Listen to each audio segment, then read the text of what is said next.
2017, I got the wee job with Larne Football Club, and that was something where it was a massive learning curve. Everyone says I was gifted at marketing. I'd never done marketing in my life. It's just, I have a friend of mine who's an advertising agency in Dublin, and he looks after the Paddy Power account. Mm-hmm. And one of the most amazing things he told me is within Paddy Power, there's no marketing department. They're called the mischief department.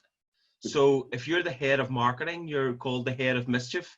Or if you're a marketing manager, you're a mischief manager or a mischief executive.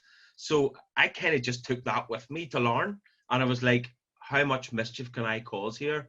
When we're marketing Larne, trying to commercialize things and everything else. So I really took that. It got me in a lot of trouble as well, but a good trouble I call good banter. Got a lot of people wound up. A lot of people take things really serious when really they're not. We know now in the day and age we're in that, football's, it is just a game. It's not a matter of life and death. Now we're in a matter of life and death. But it was great fun. And then from that, then I've started my own company there about a year and a half ago. So still stay in touch with Larne, stay in touch with all the boys, still keep on looking at what they're doing. But every now and again, maybe you saw on Twitter, threw out the old Glentoran one and that, and got Winky Murphy going mad, and Mulgrew went nuts at me, and but it's all good. It's all good banter. Well, you're still making mischief then. Aye, that's it. I'm head of mischief in my department of one. Brilliant. But we'll talk about your business a wee bit later. So that was great. Over to you, Cate. Tell us about yourself. Well, Colm, it seems weird you asking me to tell you about myself when we go so far back. We worked together from 1999 to 2009 when I was in Belfast Met. And I was in marketing, and then left to change into media. But I need to kind of declare now, like, I know nothing about football. For example, I worked with Gavin's brother Stephen for years, and one day we were looking at photos on Facebook, and it was around the time Northern Ireland got into the Euros.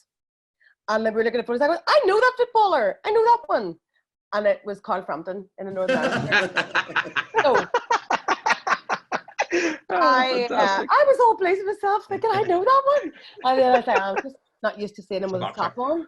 So anyway, there you go. That's all I know about football. So I'll let you talk about that amongst yourself.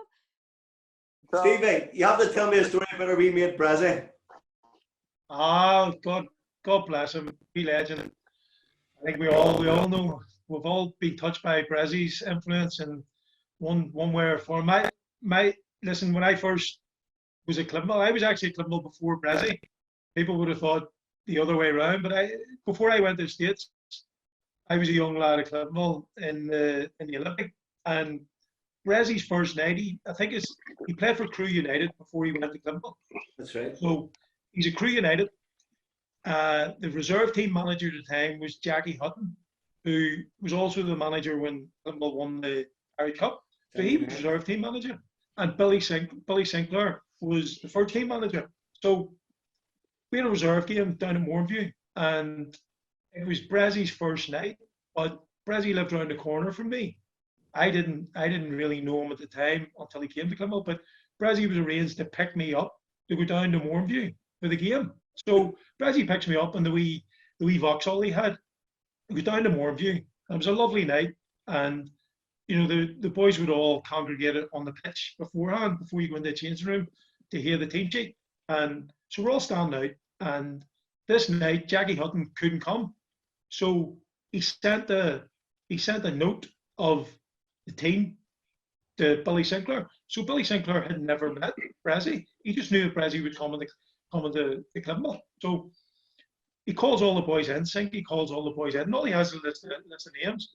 And we're all sitting around waiting for Sinky to name the team. And he looked over, and he was just about to start. He turned down. He says, "Mr. Small, could I ask you to leave so as I can do a team talk?" Everybody's looking, going, I'm looking at Brazzy. Brazzy's looking at me. And you know what Brazzy's like? Brazzy's wee face just went pure red. That wee smile of his. Brazzy didn't say anything. Brazzy just looked at him. He says, he thought he was taking a piss. And he says, "No, Mr. Small, I'm going to have to ask you to leave so as I can do a team talk." He was serious. He thought Brazzy brought me down. He was my dad. And he was just standing out in the pitch. And then Brazzy, as usual, knows we quiet voice. Brazzy turns around and goes, No. He says, I'm Tommy Breslin.